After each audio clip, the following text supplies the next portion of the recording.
Talking season is officially here, and these are the top 5 things I'm most excited to learn at next week's SEC Football Media Days. Hello, everyone. I'm Chris Phillips of SEC Unfiltered. Appreciate each and every single one of you tuning in. Make sure you like, subscribe, turn notifications. Check us out via podcast, wherever you get your podcasts. You can also find us across all social media platforms, as well as our website, SECUnfiltered.com. We're brought to you by our friends over at Prize Picks. Guys, download the Prize Picks app or go to prizepicks.com. And when you do, use promo code SECU for a first deposit match of up to $100. Again, that's our friends over at Prize Picks, promo code SECU to get your first deposit match today. Talking season is officially here as all 16 SEC head coaches and 3 player representatives from each school will take the podium in Dallas, Texas next week.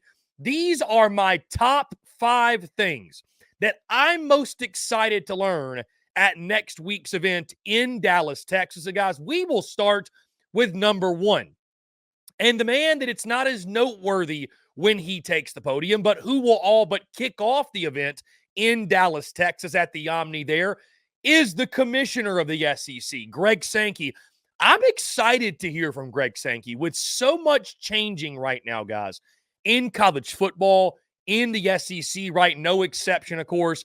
I'm excited to hear Greg Sankey, and I feel like he's got a little bit of the flair for the dramatics. You might recall last year we found out that this event this year was going to be in Dallas, Texas. And typically you get Greg Sankey updating on the future of the league and what's going on. And, you know, a lot of it will be kind of a state of the union, if you will, and just kind of addressing your normal run-of-the-mill things. But do not be surprised if we hear Greg Sankey drop some sort of bomb to kick off the week in Dallas, Texas. Again, I want to hear things like, what does conference expansion look like, right? I mean, you just added Texas and Oklahoma, first SEC Media Days and first year of the SEC with Texas and Oklahoma. But guys, we're still seeing it, right? The whole Clemson, Florida State chatter. Are they going to end up in the Big 12? Are they going to end up in the Big 10? So I want to hear Greg Sankey, even if the SEC isn't adding anyone, talk about why, talk about what the future looks like. Is the plan to stay at 16? Is it to go to 18? Is it to go to 20, 24, whatever it might be? I want to hear Greg Sankey expand on that. I also want to hear about scheduling. I thought the SEC, some looked at the move and said it was lazy.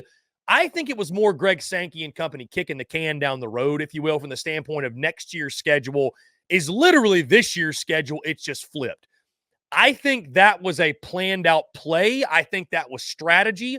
I think the SEC, the reason they haven't gone to a 9-game conference schedule is they're waiting for the right dollar amount from people like ESPN and others out there. They're looking for a deal that makes sense. So I want to hear Greg Sankey talk about the potential of a 9-game conference schedule. Is that coming? When is that coming? Is there interest from the SEC in moving towards that 9-game conference schedule? And guys, finally, selfishly, I want to hear and see if we get a location for SEC Media Days next year. Again, it was this time last year on that Monday that we found out that Dallas, Texas was going to be the destination. I think Media Days is going to be something they continue to move around. So will it go back to Nashville? Will it go to Atlanta? Will it go to Orlando? Will it go somewhere else in the Southeast, right? So curious to hear those things. Excited to hear Greg Sankey kick things off on Monday and just learn more about the future of the Southeastern Conference. Guys, the second thing I'm most excited to learn at SEC Football Media Days, and forgive me, I understand this is the low-hanging fruit. I get it, right? And this is going to be the question that's going to be asked all week long of players, of coaches, of even media members who are in attendance. But guys, the second thing I'm most excited to learn about and hear about, Texas and Oklahoma, new guys on the block, are they ready for the SEC grind?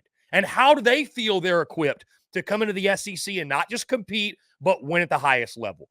Right? I think it's important. People talk about the podium and talking season. It's not that important. It is important to win the podium, though. It is important to present a strong front, a unified front. That's why I talked a couple weeks ago with Oklahoma and the extension they gave Brent Venables and why I thought that was such a good idea, right? Coming in the Southeastern Conference, letting everybody know ahead of time. That'll be a talking point, obviously, next week. Like, hey, We've got our guy. There's no secret. There's no uncertainty. We feel really good about where we at, the foundation of our program going in. I just want to hear more of that. I want to hear from Steve Sarkisian. I want to hear from Brent Venables. I want to hear from Quinn Ewers. I want to hear from the Oklahoma representatives as well. I want to hear from all those guys. And I'm curious to just kind of see, how do they move? How do they carry themselves in the week in Dallas, Texas, right? Is there this sense of confidence? Is there this sense of cockiness maybe? Is it more reserved, like, hey, we got to go out there and let our play on the field do the talking? I'm really curious to hear and excited to hear just how those teams represent themselves. I know the SEC is going to make a lot of the week about Texas and Oklahoma. Obviously, the event being in the Lone Star State, you're going to get plenty of Texas and Oklahoma chatter all week long. And I would argue that's probably going to be the top storyline in Dallas, Texas at Media Days. But Texas and Oklahoma, not from the standpoint of like, oh, they don't know what they're in for. Texas and Oklahoma are going to be overwhelmed in the SEC. But I'm just curious, how do they carry themselves? Because it's almost like one of those things, early on, whether Texas and Oklahoma feel like they need it or not, you're sort of earning the respect of your SEC peers. And it starts now in Dallas, Texas at Media Days. How does Steve Sarkisian, how do Brent Venables, how do the players from each school handle themselves, talk about a new era beginning for each of their respective programs? Guys, the third thing that I'm most excited to learn about at SEC Football Media Days is this. What's so fun, guys, about an expanded college football playoff, right? We're at 12 teams. We're going to go to 14 teams soon. I've mentioned this before. But one of the things I love is in years past, we've been coming into this season saying, okay, this team can be okay and win 8 or 9 games. This team can win 8 or 9 games. This team, maybe if it all clicks, they can get to 10 wins. And that's kind of where the conversation would stop, right? Like, hey, maybe they can go to a half-decent bowl game. It's not going to be great, but it'll be an okay bowl game, right? Nothing out of this world or anything. Now we're talking about those teams, hey, if the stars align, if you get to double-digit wins, maybe if your schedule's difficult enough and you get to 9-3, we're talking about you going to the college football playoff and having a chance to, at minimum, compete for a national championship. So it adds into the layer of excitement. It adds into the layer of hype. It adds into the layer of expectation. So, guys, the third thing I'm most excited to learn, how are college football playoff hopefuls handling that hype? Because as exciting as that is, there's now a number of coaches in the SEC, probably 5 or 6 more, maybe more than that. The expectation now becomes, okay, are you getting to the college football playoff or not, right? Whereas in years past, if you were a 7-8 or 8-9 win per year program, that's fine. And hey, we'll try to build and maybe make the playoff, the 4 team, once or twice in a decade. But, that wasn't the expectation and the standard. You could argue this is putting even more pressure on certain coaches in the SEC, right? So coaches like Lane Kiffin of Ole Miss, Eli Drinkwitz of Missouri, Josh Heupel of Tennessee, Brian Kelly of LSU. Maybe you could throw Brent Venables in there, and maybe in a year or two you throw Mike Elko. But those 4 I mentioned, because those have been really the hot 4, right? Ole Miss, we know their story. We know their hype. Missouri building off an 11-win season themselves. Tennessee's obviously got tons of hype with Nico, and LSU, of course, they win the SEC West 2 years ago. Last year, go 9-3, had a historically bad defense, could have made a college football playoff had they just had a defense that had a pulse. But now LSU, one of those programs, certainly they expect to be in there more often than not. I'm curious to hear from those coaches and just how they're handling the hype. Are they embracing it? Are they ready for it? What's the mood and the mentality, right? How are they owning it, if you will, and how are they handling the hype that's obviously coming with an expanded playoff? And again, those 4 teams, those 4 fan bases, I mean, listen, guys, you can sit here and say, well, they're not all going to get in the playoff. Every one of those fan bases expects to be in. And I think every one of those fan bases would look at this season and say, hey, if we don't make the college football playoff, we didn't have a good year. And that's a level of pressure, and that's a level of expectation that simply has not been there before. So, how are the college football playoff hopefuls handling the hype? Guys, the fourth thing that I'm most excited to learn at SEC Football Media Days, it's quite the polar opposite of college football playoff hopefuls. Which hot seat coaches are able to win the podium at SEC Media Days? And again, guys, You can talk about, well, it's talking season, no big deal, doesn't matter. If you are one of these coaches that your seat is either hot or it is warming, let's say you're coming off a losing season, if you're one of those coaches, media days is very, very important for you. Every time you step on the podium, step in front of the mic, it's very important because essentially you're selling your program, you're selling the progress you're making, and you're selling yourself as, hey, I'm still the right guy. The belief and the excitement and the faith you had in me, you should still have that. Here are a number of reasons why, right? So I look at coaches like Florida's Billy Napier, Arkansas' Sam Pittman, Vanderbilt's Clark Lee, South Carolina's Shane Beamer. I mean, again, these fan bases of all these schools, there's expectations and pressure there as well. And I could argue, guys, that an event like SEC Media Days, the opportunity to get behind the mic and sell your program and sell yourself, it doesn't benefit anyone more than these coaches that are on the hot seat, or at minimum, the seats are warming, right? Because, again, you need to get up there and present a strong front and roll out reasons for here's why you should be excited, and we're going to prove the doubters wrong, and we're going to do this, and we're going to do that, and we're building, and this is where we sit in a new SEC. It's not everything, the way you speak to the media and give press conferences, and, it's not everything.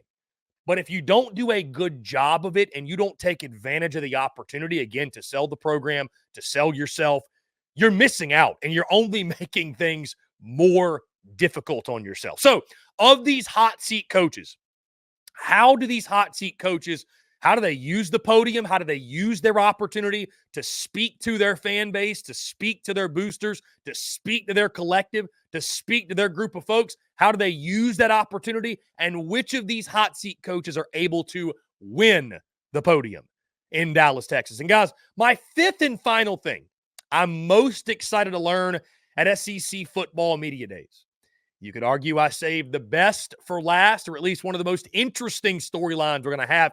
And not often, guys. I mean, when's the last time we came into SEC Media Days and it felt like Bama was flying under the radar, right? The fact that I've saved this for fifth, that I got to fifth, and we haven't even mentioned the Alabama Crimson Tide is really crazy when you think about it. But that's just the state of things and how they are. We just have no idea what to expect from Alabama. Guys, the fifth and final thing I'm most excited to learn, how much differently do things feel with Kalen DeBoer at the podium versus Nick Saban? I had the opportunity last year, guys. That was my first SEC Media Days ever. I had the opportunity to sit in that room when Nick Saban took the podium. And anybody who's been around that or been in the same room as Nick Saban, they're going to understand what I'm saying. But the energy in that room, it was different from when anyone else was up there, right? You've got people in the big room and they're working and they're on their laptop. Maybe they're chatting with their neighbor. When Nick Saban takes the podium, and when he took the podium last year, all eyes are front and center. Everyone is at attention. Everyone is hanging on every single word he had to say. Kalen DeBoer, he now takes over. Is he going to be able to command the room the same? Is the aura going to be the same? And I'm not necessarily trying to pit him right up against Nick Saban, compare him if you will, because the comparison really isn't fair, especially at this point. But how much differently do things feel? And I think what Kalen DeBoer has done a really, really good job of to this point, he's been himself, right? He hasn't tried to be a copy of Nick Saban. He's doing things his way. They've got, music blaring at practice. They're doing this. They're doing that. Things are different, right? Roll Tide Willie's coming out to practice. Don't give a damn about nothing but the Tide. Things are different in Tuscaloosa. I wonder how Kalen DeBoer, how much differently it's going to feel with him up there at the podium, how he attacks things with Alabama almost kind of being slept on coming in, and the overall mentality and just how we're feeling about, the leadership coming out of Tuscaloosa after the event. I'm really curious to see, it's gargantuan shoes to fill. Nobody's expecting him to do that, I think, but Kalen DeBoer sticking true to himself. How much different do things feel? And is it a good kind of different, right? Sometimes change can be a good thing. Is it a good kind of different? Do we leave maybe feeling even better about the Crimson Tide than we did, say, going in? So again, guys, the top 5 things I'm most excited to learn at SEC Football Media Days. Number 1, what's next for the SEC? Number 2, are Texas and Oklahoma ready for the SEC grind? Number 3, how are college football playoff hopefuls handling the hype? Number 4, which hot seat coaches win the podium at SEC Media Days? And number 5, how much different do things feel with Kalen DeBoer at the podium instead of Nick Saban? Guys, that's going to do it for me. Appreciate you, each and every single one of you tuning in. Make sure you like, subscribe, turn notifications. Check us out via podcast, wherever you get your podcast. You can also find us across all social media platforms, as well as our website, SECUnfiltered.com. Until next time, guys, I'm Chris Phillips of SEC Unfiltered. Appreciate each and every single one of you tuning in, and we'll catch you on the other side.